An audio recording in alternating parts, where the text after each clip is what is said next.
নমস্কার, আমি তপজা। শুরু করছি মাধ্যম পডকাস্ট। প্রথমেই একটা প্রশ্ন ছুড়ে দেব আপনাদের দিকে। বলতে পারেন এটাই এখন লাখ টাকার প্রশ্ন। আচ্ছা, এবার কি তাহলে শেষ পাকিস্তান? দু টুকরো হওয়া কি অবধারিত?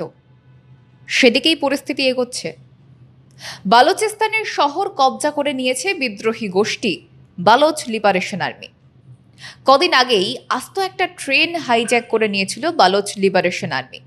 এবার বালুচিস্তানের গোটা একটা শহর দখল করে নিল তারা। বালুচিস্তানের মঙ্গোচর এই মুহূর্তে হাতছাড়া হয়েছে পাক সেনার। সেখানে বালোচ লিবারেশন আর্মি সেনার পোস্ট এবং থানাগুলোর দখল নিয়েছে। শহরের প্রধান পাক সেনা ছাউনিতে আক্রমণ করেছে বালোচ লিবারেশন আর্মি। জানা যাচ্ছে ওই শহরের দখল চলে গিয়েছে বালোচ গোষ্ঠীর দখলে। করাচি কোয়েটা হাইওয়েতে তল্লাশি চালাতে দেখা যায় বালোচ লিবারেশন আর্মিকে। বোঝাই যাচ্ছে বালোচ আর্মির ডেথ স্কোয়াড ক্যাডাররা দখল নিয়েছে মঙ্গোচর শহরের। সেনার দেখা নেই ওই শহরের পথে ঘাটে। দেখা যায় সশস্ত্র মুখোশধারীরা মঙ্গোচরে কোয়েটা করাচি মহাসড়ক বন্ধ করে দেয়। পাকিস্তানি সংবাদ মাধ্যমে দাবি করা হয় তারা বিএলএর সঙ্গে জড়িত। ডন পত্রিকার প্রতিবেদন অনুসারে এই দলটি ব্যক্তিগত গাড়ি এবং যাত্রীবাহী বাস সহ বেশ কয়েকটি যানবাহন থামিয়ে তল্লাশি চালায়।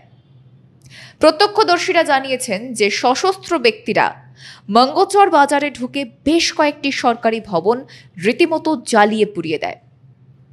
এই বিষয়ে পাকিস্তান সরকার যদিও আনুষ্ঠানিকভাবে কোনো মন্তব্য করেনি। বোঝাই যাচ্ছে শাহবাজ শরীফ বা আসিম মুনিরের কতটা মুখ পুড়েছে। শহরের নিয়ন্ত্রণ ফিরে পেতে নিরাপত্তা বাহিনী পাল্টা আক্রমণের জন্য তৈরি হচ্ছে বলে পাকিস্তানি সংবাদ মাধ্যম দাবি করেছে।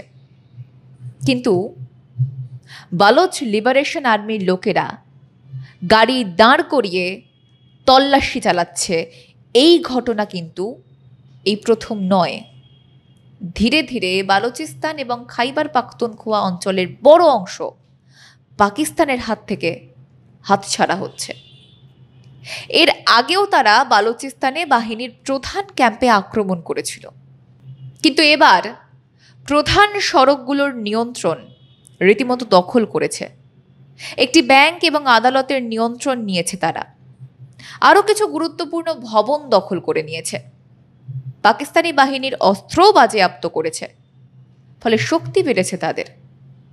তারা হুঁশিয়ারি দিয়েছে যাতে চীনা নাগরিক এবং পাকিস্তানি প্রশাসন দ্রুত বালুচিস্তান খালি করে দেয়।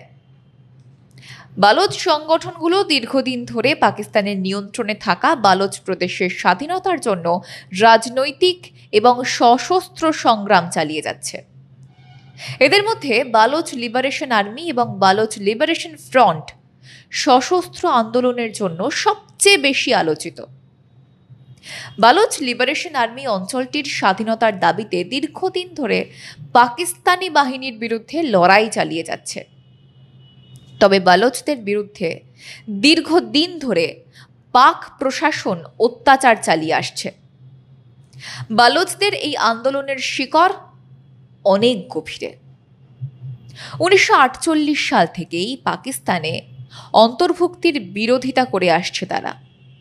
বিভিন্ন সময়ে দমন পীড়ন, নিখোঁজ হওয়া এবং সামরিক অভিযান তাদের ক্ষোভ আরও তীব্র করে তুলেছে।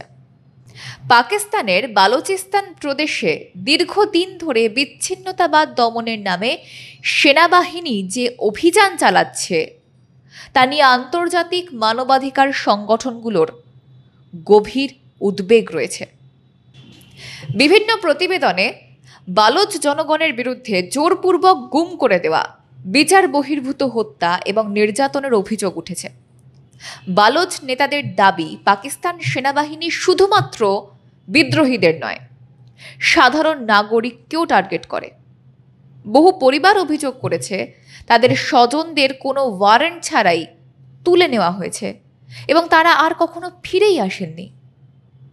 বালুচিস্তান হিউম্যান রাইটস কাউন্সিলের তথ্য অনুযায়ী বিগত দশকে 1000-এর বেশি বালোচ ব্যক্তি নিখোঁজ হয়েছেন।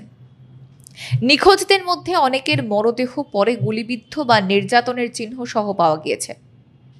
অভিযোগ রয়েছে যে সেনা অভিযান চলাকালে সন্দেহভাজন বিদ্রোহীদের খুঁজতে গ্রামে গ্রামে তল্লাশি চালিয়ে বসত বাড়িতে আগুন ধরিয়ে দেওয়া হয়।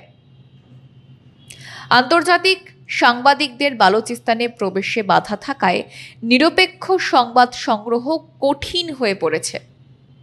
সংবাদের জন্য পাক প্রশাসনের পক্ষপাতপূর্ণ খবর এবং বালুচ বিদ্রোহীদের বক্তব্যের উপরেই নির্ভর করতে হয় আন্তর্জাতিক সংবাদ মাধ্যমগুলোকে। অ্যামনেস্টি ইন্টারন্যাশনাল ও হিউম্যান রাইটস ওয়াচ একাধিকবার পাকিস্তান সরকারকে বালুচ জনগণের মানবাধিকার নিশ্চিত করার আহ্বান জানিয়েছে। তবে ইসলামাবাদ সরকার বরাবর এসব অভিযোগ অস্বীকার করে আসছে। পাকিস্তানের নাগরিক হয়েও বালুচরা নিজেদের পাকিস্তানের নিরাপদ মনে করেন না, তারা ভারতের কাছে সাহায্যের আবেদন জানিয়ে আসছে।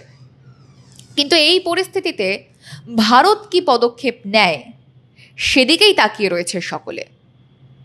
এ বিষয়ে আপনাদের মতামত কমেন্ট করে জানান আমাদের কমেন্ট বক্সে। সঙ্গে থাকুন, দেখতে থাকুন মাধ্যম।